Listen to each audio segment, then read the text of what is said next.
Why don't people like working with vampire bats? Why? Because they're a pain in the neck. That's funny. Well, how can you tell when a group of bats are good friends? How? They always hang around together. Ha ha ha. All jokes aside though, people often think of bats as flying mice and pests, but this could be farther from the truth. They are actually not rodents. They have their own family called Chiroptera, which means hand wing, because their wings are actually the same bones as our hands. What about the bats that drink blood? There are only 3 species of bats that actually drink blood, and none of them live in Alberta. I heard bats are really dirty and carry rabies. Bats are actually quite clean and clean themselves much like cats do. They are wild animals, so just like foxes, coyotes, and other wild animals, there is a possibility of rabies. But infections from bats to humans is incredibly rare. Just make sure you give them space and don't judge wild bats. Here are some fun facts. The eastern red bat can fly up to speeds of 18 kilometers per hour. Most bats only have 1 baby, but eastern red bats can have 2 to 4 babies. Bats are really important part of the ecosystem. It's very helpful to humans. Did you know that there are less flying insects when bats are living nearby? One little brown bat can eat up to 1,000 mosquitoes in one night. That means when bats are around, there are fewer insects to bug you in the summer. Bats are very important to Albertan farmers because they are a natural pesticide. They love to eat many of the insects that eat crops. Bat guano, or bat poop, is great fertilizer for the soil as well. Despite all these benefits, these bats need our help. In Alberta, there are 6 hibernating species of bats: big brown bat, little brown bat, long-legged bat, western small-footed bat, northern bat, long-eared bat. All these bats have experienced a decline in population, and the little brown bats in particular is endangered. Aside from being affected by habitat loss and humans creating more light and noise pollution, there are 2 big issues facing bats in Alberta. One of the problems facing these bats is a disease called white nose syndrome. What is white nose syndrome? White nose syndrome is a tiny fungus that grows on their wings and lungs. This causes them to wake up during hibernation when they're supposed to be asleep. So when they wake up in the winter, there are no insects, which means there is no food. As a result, they starve. The big problem with white nose syndrome is when one bat catches it, it spreads very quickly through the other bats. They are hibernating with and can kill between 80 to 95% of the bats in one cave in one winter. White nose syndrome was first discovered in 2007 in the New York area.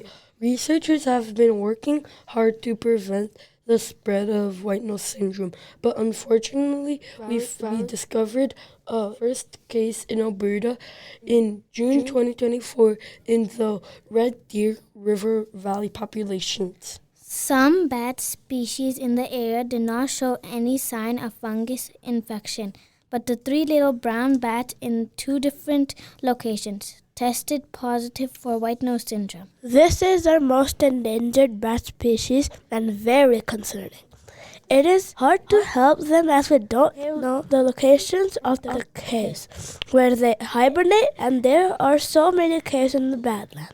Bats only have 1 baby at a time, making them vulnerable to disease and extinctions. The researchers at Alberta Bat Community are connecting with people across North America who have already been researching and investigating ways to support bat population in Alberta. This is why we raise money to help them continue this research to prevent and cure white nose syndrome. We also need to talk about what is going on with migratory bats and why they need our help. There are several types of migratory bats in Alberta, like the hoary bat, eastern red bat, and silver-hair bat. These bats migrate to warmer places in the southern United States or Mexico to escape the cold winters.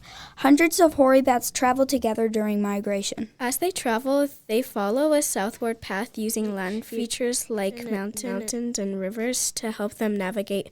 Some follow the Rocky Mountain range because of the air currents and food available along the way. However, the journey isn't easy for them. They may face many natural dangers, such as predators, but wind farms and turbines are a huge threat to migratory bats. Wind turbines can be really harmful. Bats are often struck by turbine blades, which can lead to serious injuries or even death.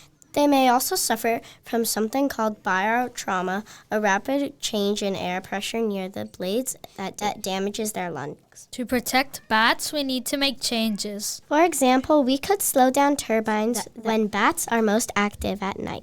There's also technology to stop turbines when the winds are low, which is when bats tend to fly. High-frequency sounds can be used to keep bats away from dangerous areas. Planning turbine placement better can also help reduce the negative impact on bat population. We can all help protect bats by teaching others about the importance and advocating for stricter rules on wind turbines.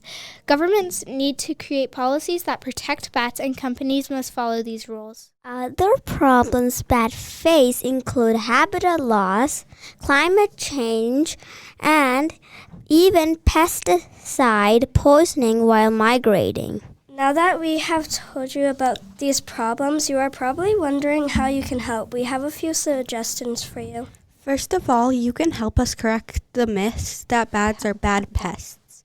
Share what you know now about how bats are so important to Alberta ecosystems and farmers and how helpful they are.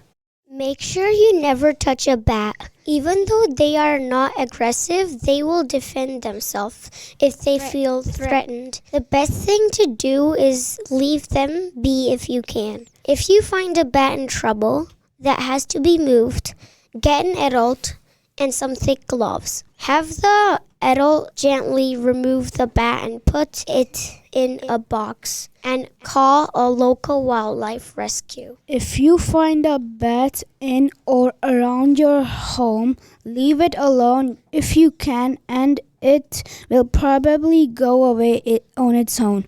If you remove it, make sure to call a wildlife rescue organization such as Wildlife Rehabilitation Society or Alberta Fish and Wildlife so they can help. You can also add a bat house to give bats a safe place to roost and encourage them to come by and eat your mosquitoes. You can donate to a variety of different organizations, such as the Canadian Wildlife Federation, Merlin Tuttle Institute, or Alberta Community Bat Program to help support research and advocacy for white-nose syndrome and wind farms. We raised $554 for the Alberta Community Bat Program in the October Flight for Bat Survival. Our future needs all of us, even the bats. Remember, big or small, we save them all. Please help us raise awareness and shine a light on the amazing Alberta bats. Let's protect these fantastic animal helpers. And before we go, here's a final joke for you. What do you call a bat that gets charged up to fly? A battery.